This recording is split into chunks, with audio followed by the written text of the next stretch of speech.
bato ebele lelo tozo souffrir eza faute nzambe te. Tango ba parents banda oyebisa otanga classe.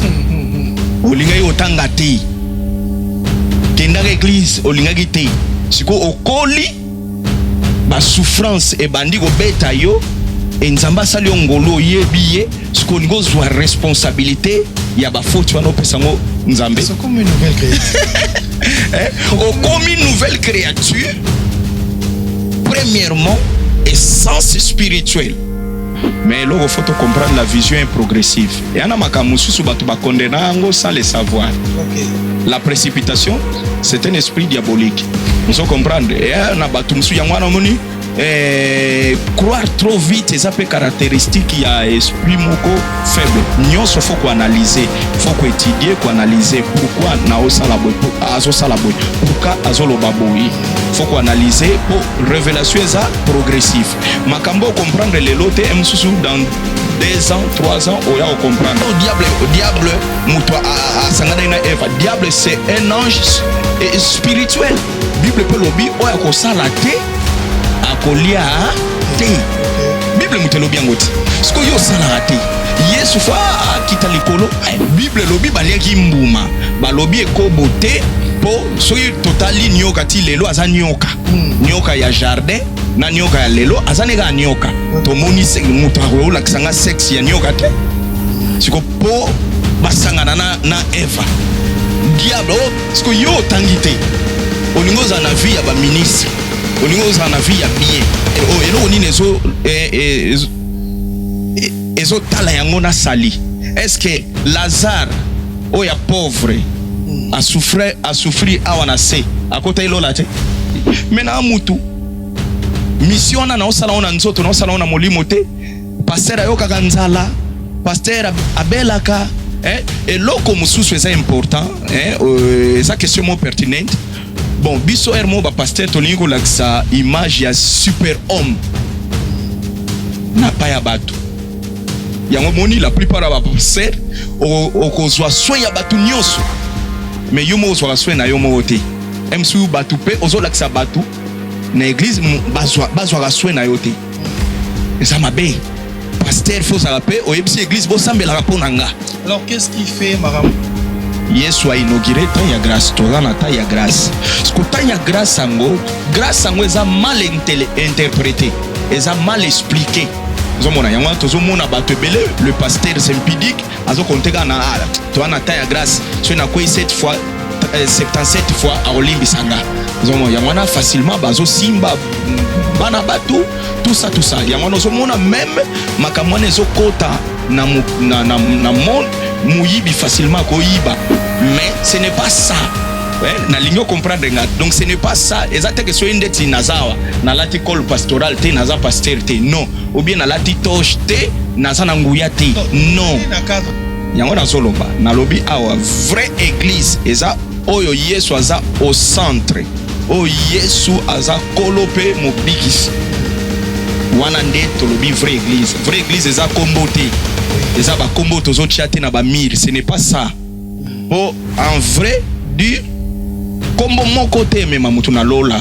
Soki eza kombo na Yesu te. Faito kukuta na Saul la lobi na eloko te habite na mwa mweda moko na libenga nanga tokokindi.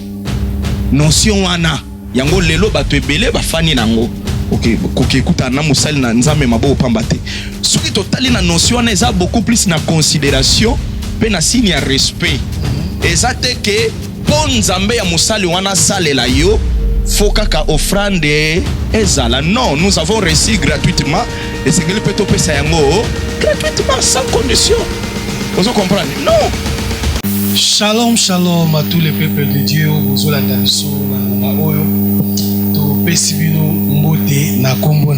alors, vous êtes le bienvenu dans votre mission que vous aimez bien dans la sainteté. Bien sûr, avec moi, votre humble bien-aimé, le frère Seven Winston, Sali Magama. Alors, nous profitons aussi à saluer tous les hommes de Dieu présents au Bozolandabiso, particulièrement à notre apôtre Mateta, l'Africain blanc, à notre sponsor, la Néerlandaise Lili Boma, ainsi que Glody Matondo, Boss Yawish. Et sans plus tarder, les lots, ils sont vraiment terrible. Donc, il y a un homme de Dieu, alors chic. Donc, ok, voilà. Pas trop de commentaires, nous allons passer directement. Micro et pas papa de l'usson. Shalom, homme de Dieu. Shalom.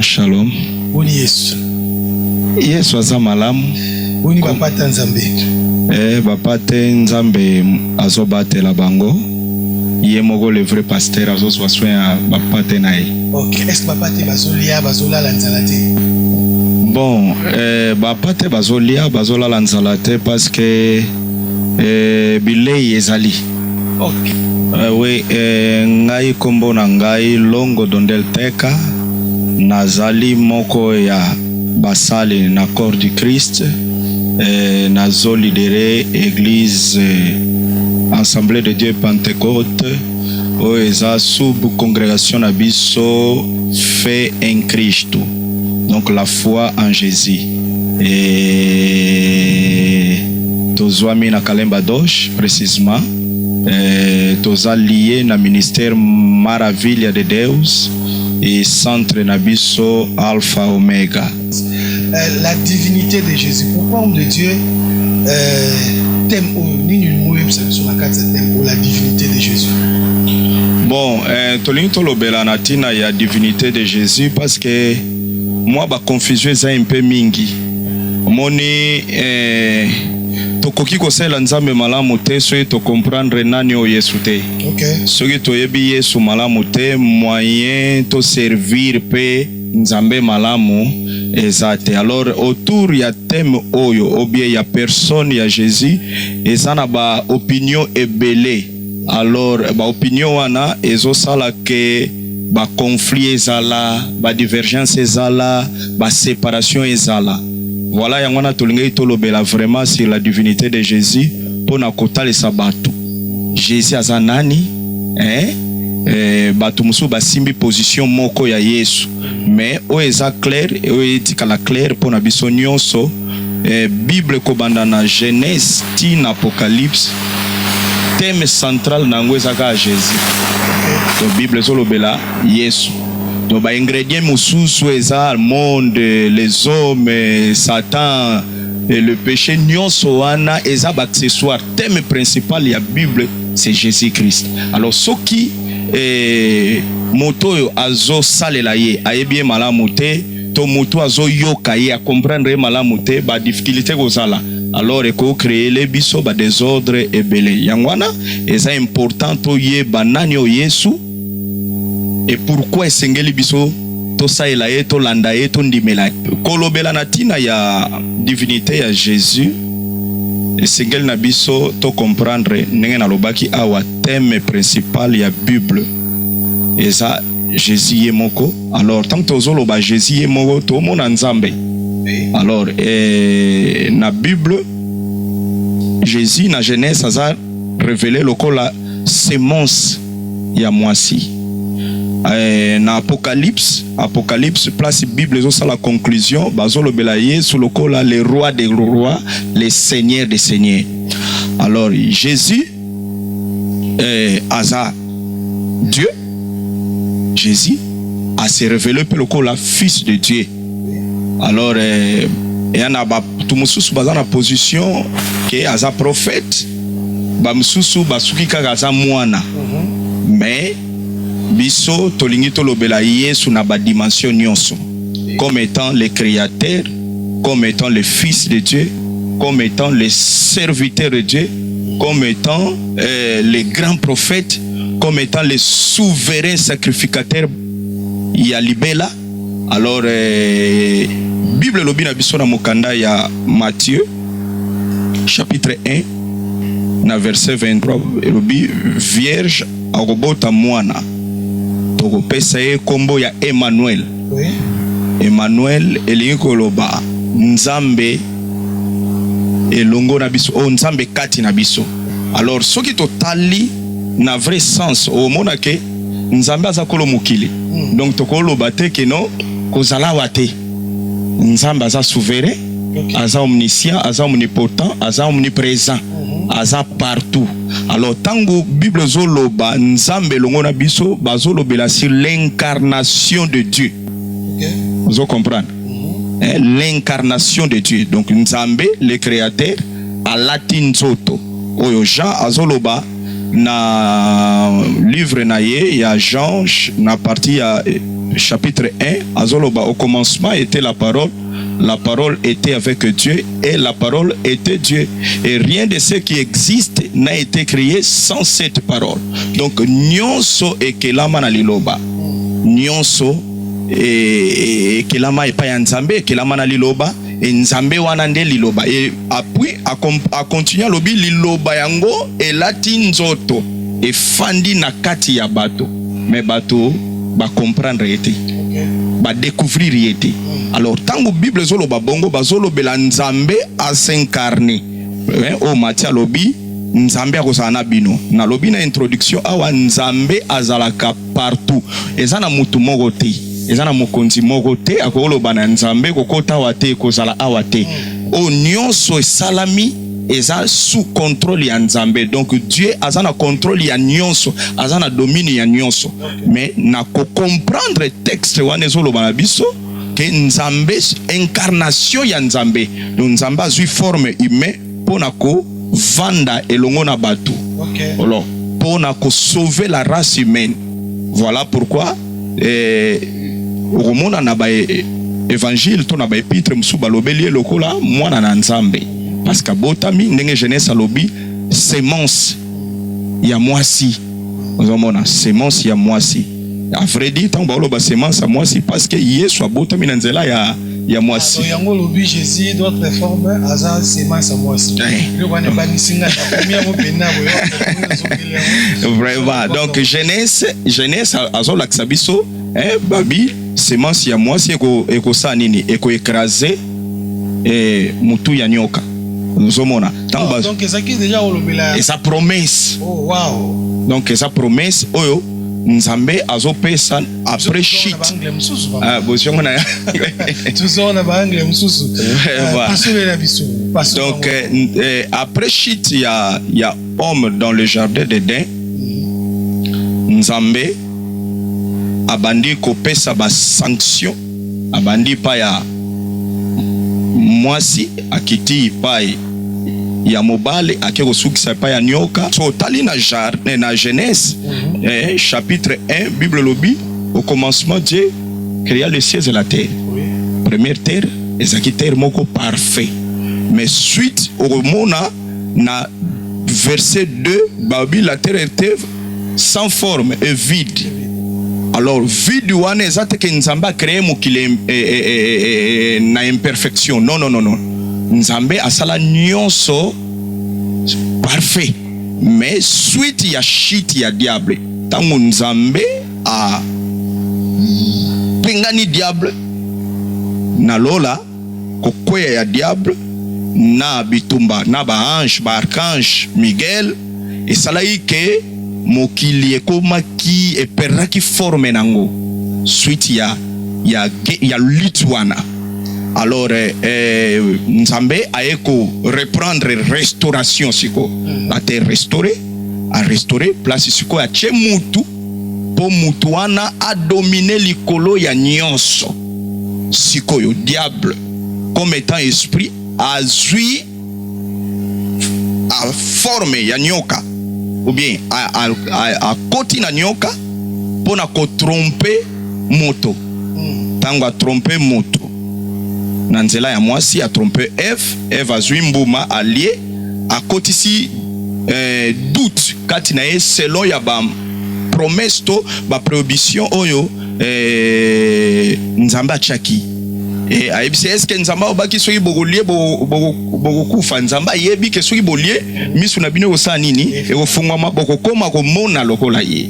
Alors mwasi atali mbuma ngo amoni ke zayi kitoko nda soki mbuma wana aliaki et Bible lobi misu na ye fungwamaki azui pe mbuma pesi pa mobile et après avoir kolia mbuma ba misu efungwami bakomi komona ke non baza nu baza bolumbu esengi bazui makasa bakomi ko fabriquer pour na ko se protéger et Bible bi nzamba bande ko lega na jardin abengi mutu abengi Adam lobite na yoka mungongo na yo na saini ni na batamaki et puis Nzambe abioli kimbuma onga na pexio ote mwasi bakisation nenge toyebi histoire pour tozala vraiment répétitivité et après wana Nzamba bandina ba ko sanctionner mwasi alobina mwasi yo pona nyo sali bongo ote ngaite nyoka mutu akosaki nga Nzamba ke ipa nyoka abandi ko sanctionner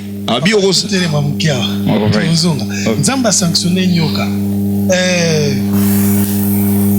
bon ezaki nyoka ezaki Satan mutapotela nyoka pourquoi pas Satan soit qui deuxième sanction Satan zaki épargné la sanction là va sanctionner nyoka va sanctionner mutu mais Satan pas zaki wana pourquoi pas aussi sanctionner qui pas le diable bon le diable yangwana siko tosolo bela awa promesse yangwana Nzambe après avoir ko sanctionner bango nyonso ale apesi siko promesse alobi que descendant ya mwasi ako écraser mutu ya nyoka alors okomona ndenge na lobi na biso awa Bible nyonso na généralité ezolobela kaka Yesu ba prophète ba ye Moïse ye Nzambe ayebisi esimba mokila kosimba mutu te po mutu eza déjà na promesse mutu ako écraser yango ozo comprendre donc na descendance ya mwasi nde eko écraser ako écraser mutu ya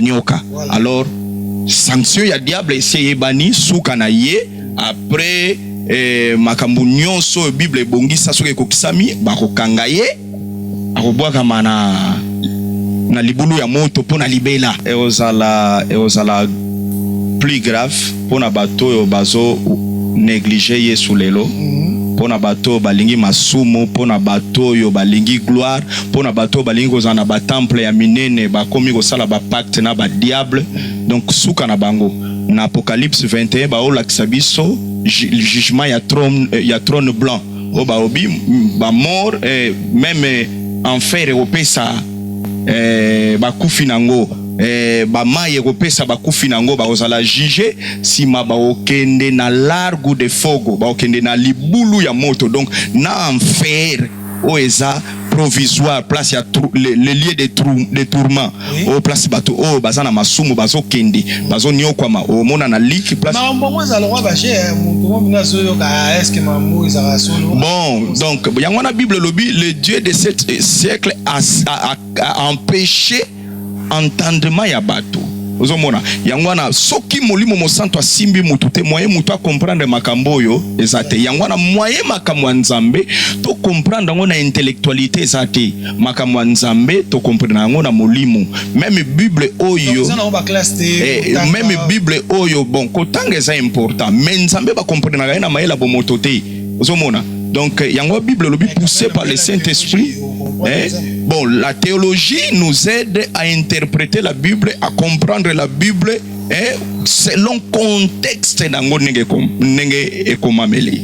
Vous comprendre pour na ko éviter ba erreur. Mais le lot ozomona eza na bato ebele baza bate tout ça parce que tangi mingi soko lobi na yo bato muswa loba na ndeti na thème tozolobela poto kimate na thème otolobela sur la divinité de Jésus. Et na bato musu soko lobi na Yesu aza mwana Nzambe akondima. Mais soko lobi na Yesu aza Nzambe aloba bongi sikoyo tango azaki na mokili nana sikala ikuna na lola. Vous comprendre? Parce que azolinga comprendre makambo ya Nzambe na mayele na ye. Ozomona or Nzambe aza souverain, aza omniscient, aza omnipotent, aza omniprésent. Nzambe tokoki jamais ko comprendre ye ndenge biso tolingi non na mayele bomoto non Nzambe to comprendre selon révélation o yazo pesa biso na lumière ya parole pe na lisungi ya molimo mosanto. Zonga na papa la mona faire avancer déjà explication yo bisa biso tant Nzambe a sanctionné tout a sanctionné nyoka. Nzambe azui nyama abomi nyama longoli poso ya nyama a couvrir nidité ya moto. Or moto nyonso Bible lobi moto nyonso asumuki aza privé Bon, Bible spécifie mention ya kombote. Vous comprenez?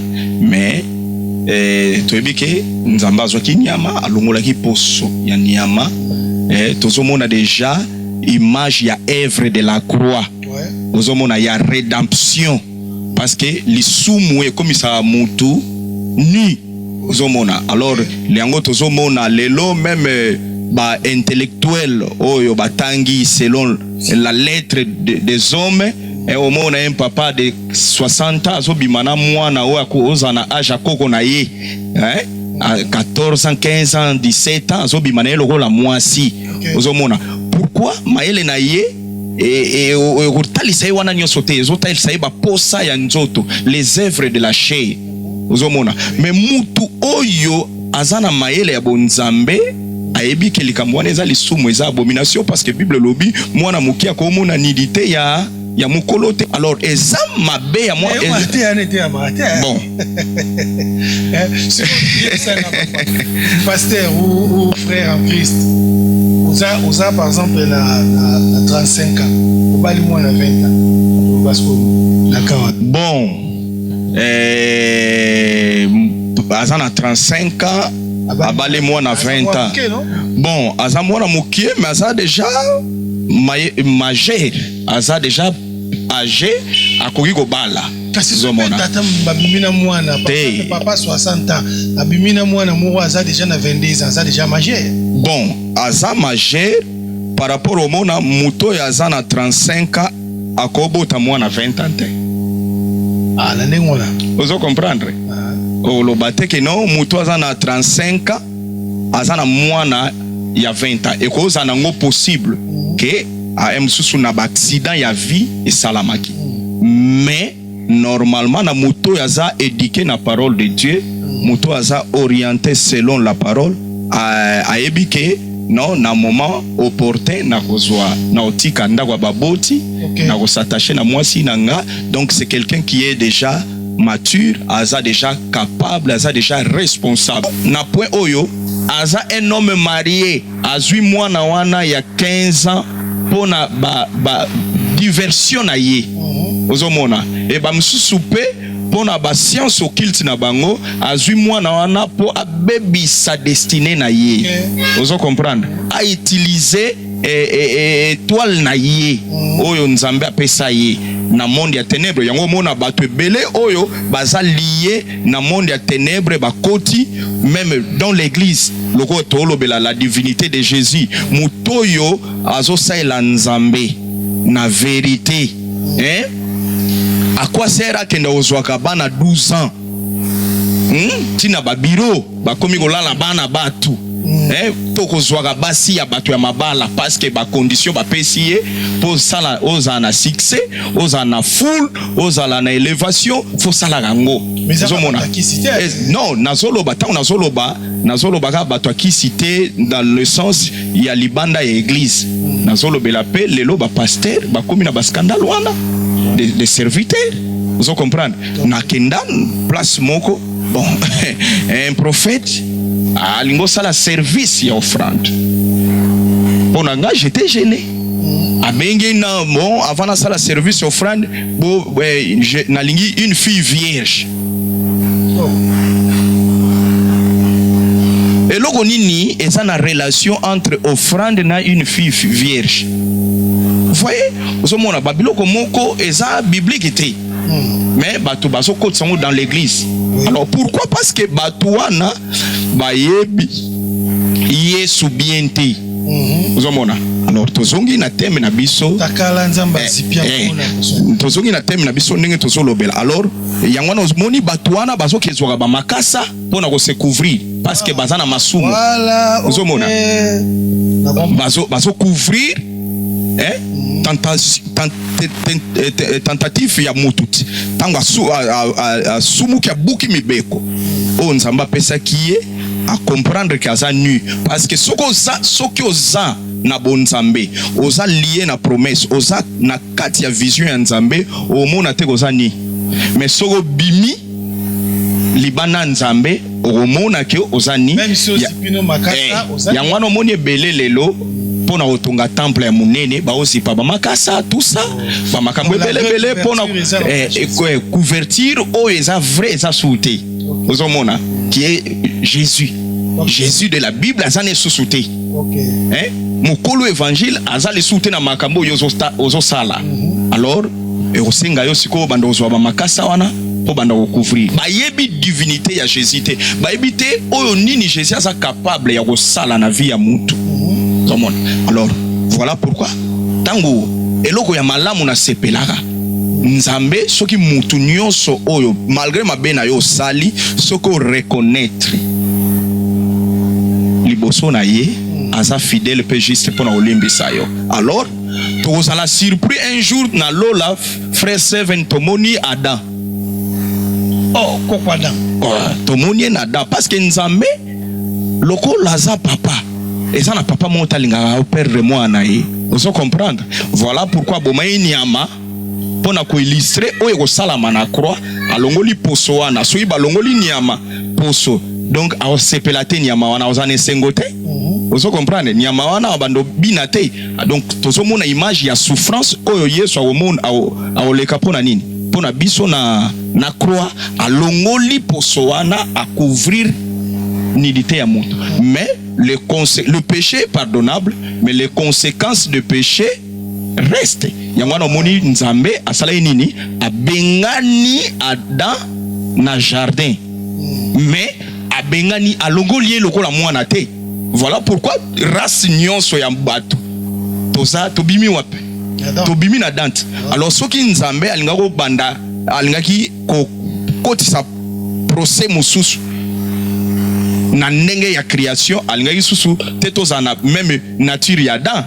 Voilà Caïn outa na race nani bato selon interprétation ba Caïn a outa pe et pas Satan, c'est-à-dire Eve abimara dans Satan manque ya koyeba maloba nzambe. Bible un homme de Dieu faut loba makambo Bible lobi. Oh Bible lobi te ko yana penser na yo te na kati ya Bible. Moni Bible de Genèse Apocalypse inspiration c'est si là. O lobama o komama e suka bongo. O biso to ana capacité ya ko sala ezali ko interpréter selon lumière au Saint-Esprit a kati na biso to comprendre verset to interpréter yango. O komona te même ba musu ba luka ba ye ba mbuma wana ezaka nini ezaka masanto nini. Bible lobi ezaki fruit ya connaissance ya bien pe ya mal to suki wana. Bible lobi baliaki mbuma balobi ekobote po soki totali nyoka ti lelo aza nyoka nyoka ya jardin na nyoka ya lelo aza nega nyoka tomoni mutu akolakisanga sexe ya nyoka te siko po basangana na Eva. Diable mutu asangana na Eva. Diable c'est un ange spirituel. Aza un ser spirituel. Vous comprenez? Donc aza na sexité. Vous comprenez? Alors eza ba mauvaise interprétation oyo bato bazo manque ya esprit de Dieu pour interpréter la parole. Alors pour les kiwana que Jésus aza nzambe le créateur, tout a été créé. Nenge Jean solo ba biso na chapitre 1. Au commencement était la parole était avec Dieu et la parole était Dieu. Et tout ce qui existe a été créé pour cette parole. Nyonso yo e monanaka et créama na nzela ya liloba wana. Lilobango nani? Lilobango Jésus. Il y a une maman aussi à Tindela Ibiso. Jésus soka yaki akufaki pona masumu na biso des colosses pona ba passe na biso. Mais pourquoi jusqu'aujourd'hui chrétien ou pas continuera toujours comme on n'a pas assis, quel qu'il soit spirituel ou physique. Il y a pourquoi ce qui est vraiment réel que Jésus a koufaki pour n'a pas assis na biso. Maman n'a ma question. Ok. Azamu Sakoli. Ok, maman, en tout cas, shalom, merci pour la question.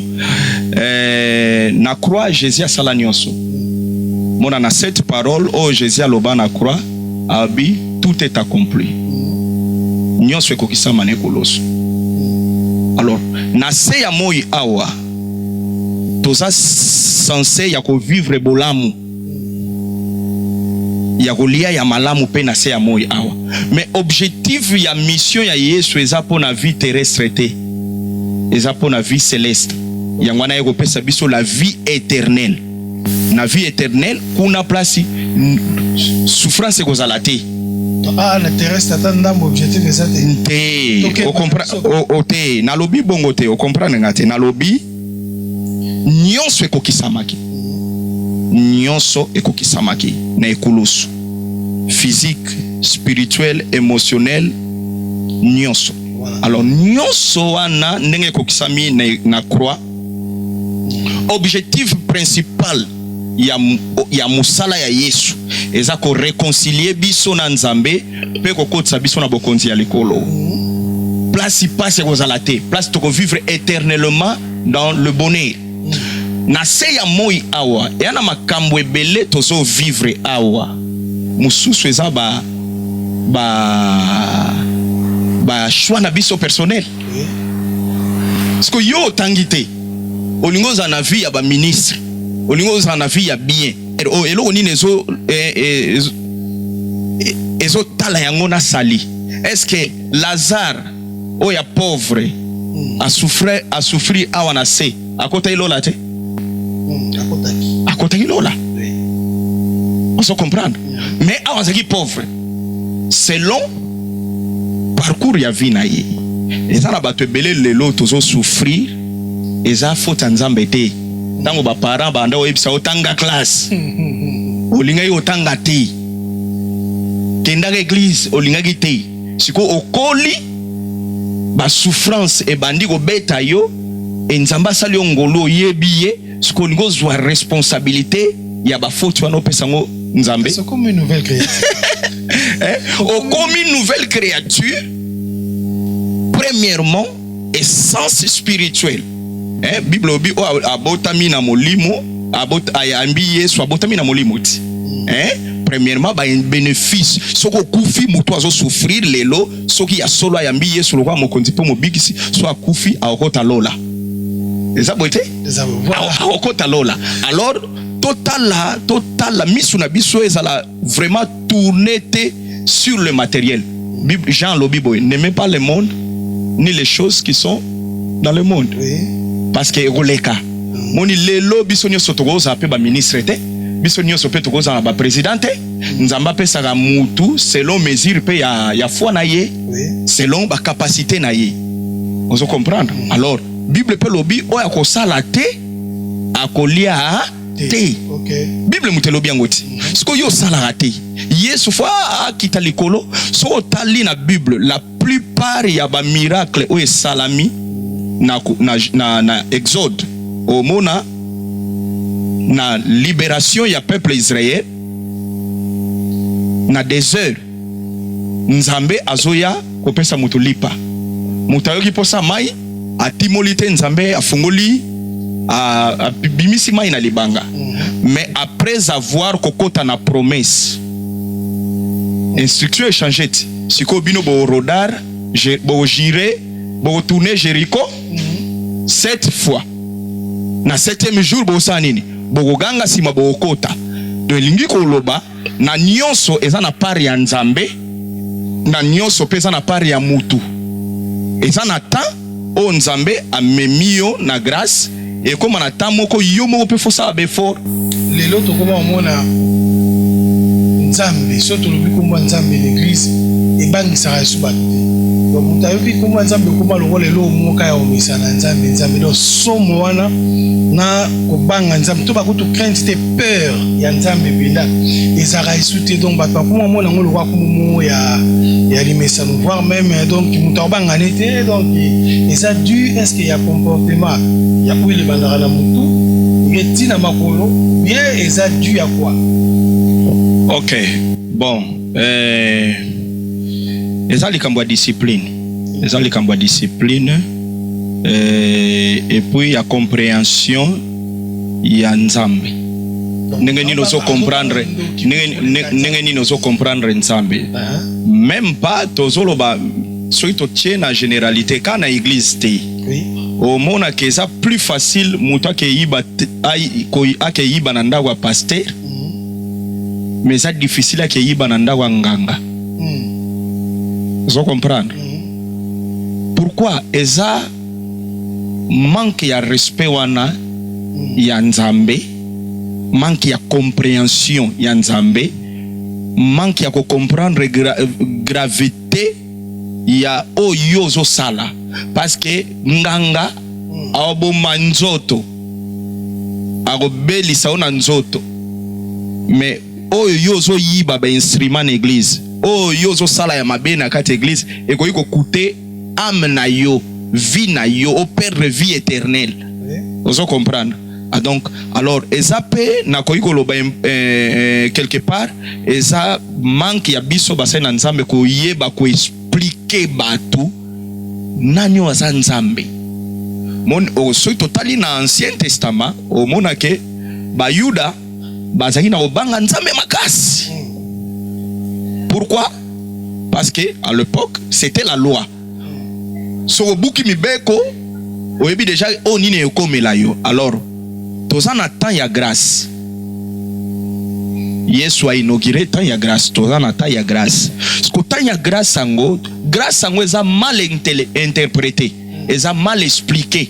Zomona yango tozo mona bato ebele, le pasteur Zempidik azo konteka na ala. Toza na temps ya grâce. So na koi 77 fois a olimbi sanga.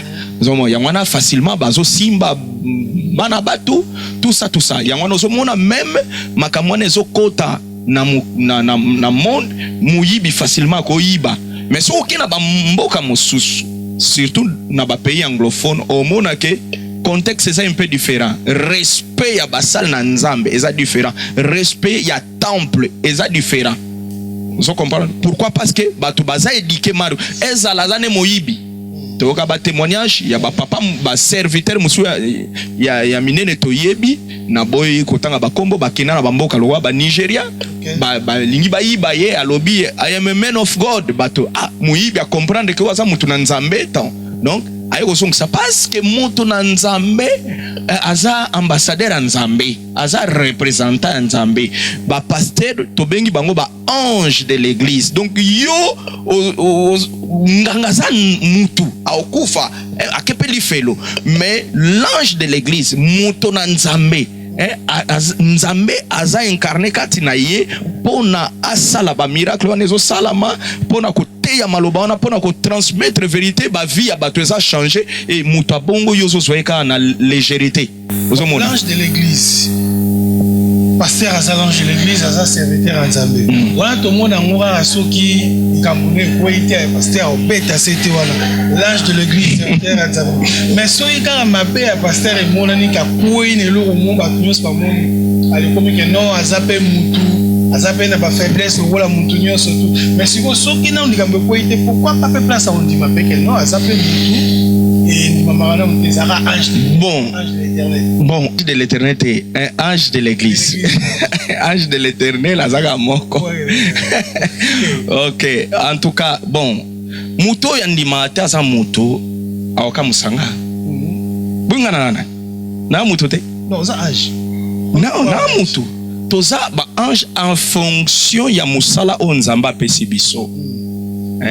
Nazo veiller sur l'église, sur ba ame ya batu, nazo teya, nazo sambela pona batu. Oeza fonction mutu nyonso osala ngo te. Oeza fonction emsusu frère seve no sala ngo mais non permanent ndeti biso to sala ngo. Ozo comprendre? Alors par rapport à ça, par rapport à mission o Nzamba pesi. Mena mutu mission na osala ona nzoto na osala ona molimo te. Pasteur ayoka kanzala, pasteur abelaka.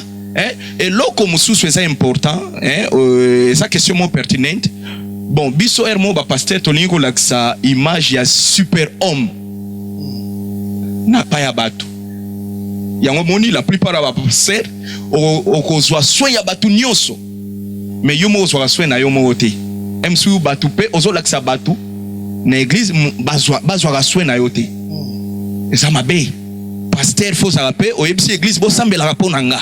Alors qu'est-ce qui fait Maramoto Mona Yakala Les lois ont changé. Mais la parole de Dieu n'est pas posée à Bissot, on comprendre que le Banzambe ils ont le même. Ils ont le même échange. Au Bissot, tout le monde a changé. Je suis comme un exemple, quand les acquis au monde a fait ce qu'on ça. Je veste ce qu'on ça. Quand les acquis au monde a balata autobi Banzambala. C'est ce qui benga. Ba tunique, ba. Voilà. Parce que ça qui non, ils apprennent à basango, ils aiment bien, parce que pas déjà on m'appelle. La plupart makambo nous surtout tu vas n'aller pour le mabé. Mais si on y est, ce sont comme ils ont bien. Bon. Qu'est-ce qui fait le changement wana? C'est belé par exemple, parce qu'il y a deux. Donc, par exemple, c'est belé, c'est très important. Parole de Dieu est ça permanent change à rater. Kalama bonza tu anda zo nyonso tu. Utaena mbongo nyonso tu anzamba pambola. Sipe kwa penda eno na 5000 kwanza kuyate. Mbongo zo changer. Bon, pour toke malembe parce que sinon c'est compliqué un peu. Et ça boy. Tango lobi kala ba veste bando koisa banzamba la tout ça. À vrai dire, esa veste te. Soki mutu wana za na alliance na Nzambe te. Oh, tozui mutu mo libanda za na alliance na Nzambe te. Pesa veste na nga, okwesela mo mutu te. Mais est-ce qu'on a une église de 300 personnes? Reste quoi ici quand batu baza 5 baza ki libusu. Donc voilà sima, wala tali na Nzambe te. Non. Onction mo ezu na oka batu ba. Non. Onction ya Nzambe tango ezo sala kati ya mutu ezo kutana pe na disponibilité ya bato baza na soif ndenge nini lilobe kwei na motema na ye ndenge ni ayambi yango na batu nyonso eza te ke bon eza yango na lobi frère 7 veste biloko matoi biloko wana nyonso ce n'est pas ça l'évangile. L'évangile c'est l'œuvre de la croix o Yesu asala pona biso. Message o esengeli bato batalaka ke innocent andimi kokufa po ete biso sa nini tobika alakisi bolingo Nzambe. C'est ça. O ba veste ache suki mutache ba poali na miso eza mabe tout ça yango nte kweso ekosove mutu. Bible obi na banzamba na baparte toke malembe. Bible obi o ya ndimi li Yesu lokwa mokonzi pe mobiksi yende mutu akosa nini akobika na ba doctrine tozana ba doctrine fondamentale tozana ba doctrine vitale tozana na doctrine opiniâtre ba biloko wana ya bakitambala. Est-ce que Nzamba oyoka ngate so na lati kitambala te? Est-ce que Nzambe penza kitambala fo pekisa Nzambe na souveraineté na ye ayoka mutu te? Est-ce que tangu yozo sokolo yembaka te? Est-ce que Nzamba zoyoka louange na yo te? Donc Nzambe omoni ba biloko mususu eza ba conception humaine pas Nzambe tali nango ete ozomona. Mais ce qui est vrai, Nzambe aza Nzambe moko ya aza juste, aza Nzambe ya sainteté, aza Nzambe moko photo memela ye na respect na honneur, azo mériter honneur. Babilamba otosolo bawana, ba col pastoral, ba toche wana tozola ta banzamba la tout ça là. Yango te mute komisi biso ba pasteur. Non. Non, yangwana te mutesa la ministère. Papa bosaka koboya ngona kala. Biso nyonso tulanda ba mateya koboya ngo ekulusu. Non boko pesa image ya Yesu te Yesu sa longwa lekulusu. Mais lelo to mona penda ba toge lwa omoni openda lwa banganga ezo bangisa na penda ya noir ba chapeau papa rouge ekulusu tamu nene na bilamba bo ba. Siko ba bloko nyonso te zongi. Omoni o ezo salama lelo tozana dans le dernier jour, nous allons vivre le temps de la fin. La Bible dit dans les derniers jours, qu'on dit maya batu mingi osanini e okita. Batu ba koma ba égoïste, ami ya bango moko ba propre et puis ba luka ba gloire na bango. Il y a des choses où ezo sala mawana, ça n'a rien à voir avec l'évangile. Bon, naza pe contreter muto lati col pastoral, lati toche, naza contreter. Eza nango, eza ka coloré. Ezaka biloko moko saliango pona ko colorer event moko. Mais ce n'est pas ça na lingo comprendre nga. Donc ce n'est pas ça. Exactement que soit index nazawa na lati col pastoral te naza pasteur te. Non. Ou bien na lati toche te naza na nguya te. Non. Na cadre wana te. D'habitude so comprendre biso. OK. Na cadre biso to lobeli ke non net ba blamba wana. To boya kango na kala. To bi ke non yango te be kulusu. Comment moi na tango kola ta chaîne to te kulusu. To boya ngo. Mais l'autre zo mona ba homme de Dieu bozongi mambo ambino mo lata ba nzambala minene ya ba pap na chaîne ta minene tu kulu swale mususu fula utibe kulu ya wose pas toujours parce que mara mwana nyoso tu ezaki na kalawana na oye sikoyo est-ce que Saint-Esprit a s'actualisé ou comment mécanique? Bon non eza Saint-Esprit a le même nenge Bible lobby na hébreu que nzambe na biso a le même hier aujourd'hui éternellement. Mais il faut comprendre la vision est progressive. Et on a makamususu batu ba condamner sans le savoir. Okay. La précipitation, c'est un esprit diabolique. Nous faut comprendre. Et on a batu musu yangwana moni croire trop vite, ça peut caractéristique il y a esprit moko faible. Nyonso faut qu'on analyser, faut qu'on étudier, qu'on analyser pourquoi na osalaboy, azo salaboy, pourquoi azo lobaboy. Faut qu'on analyser pour révélation ça progressif. Makambo comprendre les lots msusu dans 2 ans, 3 ans, on va comprendre ngo. Vous comprendre. Et l'expérience peut qu'on rendre yo sage. Mais il y a des choses où ebando salama une ancienne alliance. Bon, ce qui mutu alingi a transporter yango ezo ferir divinité ya Yesu te na Nouveau Testament net ya lati toche na ye ya Aaron embe eloko sikweza problème eza nini arrogance oyo eza lié na sima bilamba wana sima ya ba pratique wana yango wana nde sikoyo eza na lit ya grandeur o batu bazo lutter qui est grand. Okay. Vous comprendre pour alakisa mutu ngana agra na kinoko so penza ya ba papo wana mais babiloko wana nyoso babiloko wana nyoso babilamba wana esarango na Bible. Vous comprendre sikoyo ba exagération o ezo salamande eza caché eza lié na arrogance o eza na sima ya o batu bazo sala ngana lingina zala plus bon, nazala plus remarqué par rapport à frère Seven.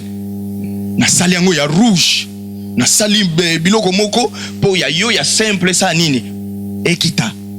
Batu so ba omona nga, ba omona kenga na za plus puissant. Po batu ebele na lobi makambo ebele awa na introduction awa. Ba sali na nzambe ebele ba komi ko kerzwa ba makasa po na ko luka ko impressionner batu. Okay. Vous comprenez? Ouais. Mais ce n'est pas ça l'évangile. L'évangile, c'est prêcher la bonne nouvelle, c'est prêcher le Jésus ressuscité. C'est ça l'évangile. Nenge église bandela ka basera ba groupe de prière, nenge za lelo, nenge mogote. Zomona. Tu uti quelque part. Tozo kende quelque part. Vous comprenez? Mais les sumo ezaka les sumo, tikalika les sumo. Les sumo ezaka les sumo. Est-ce que tu as changé système? Toke ne malembe frère Seven. Toke malembe. Les sumo ezaka les sumo. Mutuna na ezali pona nini ba pasteur ba sala so évangélisation te komika na mituka makambo tout. Trop de bureaux. Trop de bureaux, tout ça. Yango na zoloba. Na lobi awa vraie église eza oyo Yesu aza au centre. O Yesu aza kolope mobikisi. Wana nde tolobi vraie église eza kombote. Eza ba kombo tozo chate na ba mire, ce n'est pas ça.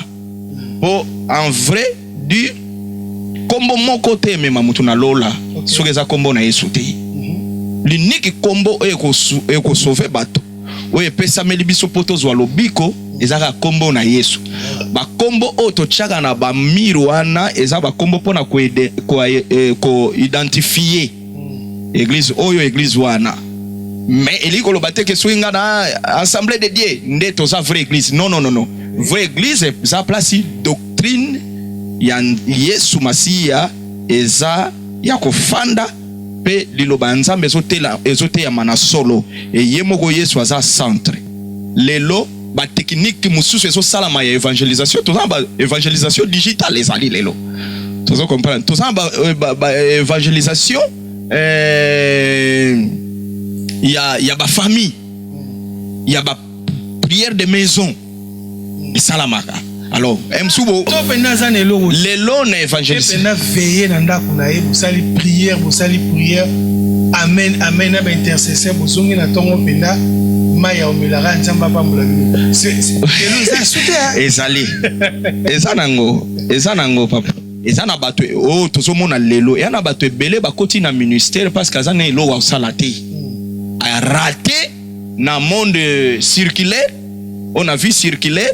Amoni ke bon prise à souka eza évangile yango moni lelo ba makamba ba nyonso ya koteka e komi na kati église donc oh Yesu abenganaki na temple yango wana ezokota sous lelo na église par rapport ya batu oyo ba ye na ministère na vision ya ko koma na mbongo to ya kozwa gloire mona yango wana moni Yesu tango diable memie na montagne la kisi ye nyonso gumba melanga ayeba ikeza ya ye biloko nyonso yo tozoluka ko envier waneza na ya biso nazoloba na yo bana msu église baza awa bayebi soki ata osombela nga kar soko sali mabe na oloba nombala moko ange peut fala loba na Marie que non ndenge za boye o mima Jésus aza mobiki scellé fallait pesa la bongo.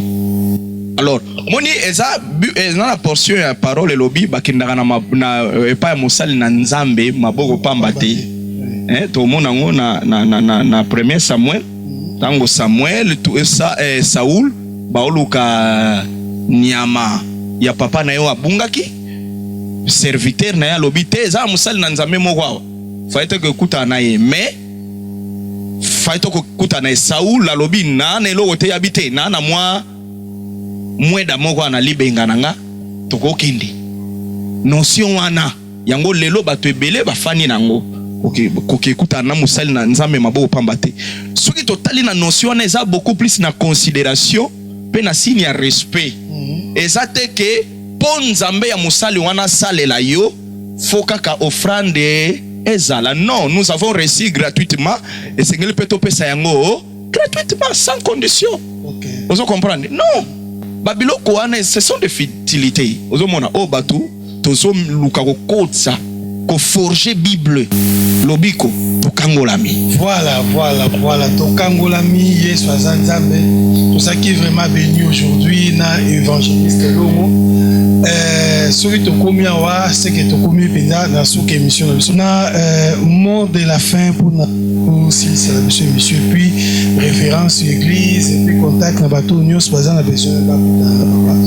OK, mot de la fin na ligolo banabiso nzamba pambola bino apambola pe mission ya frère 7 et continuer nzamba telemisa ba patrocinador pour nous soutenir musala oyo ya ko panza sango malamu na lina lo banzambe apambola libota ya corps du Christ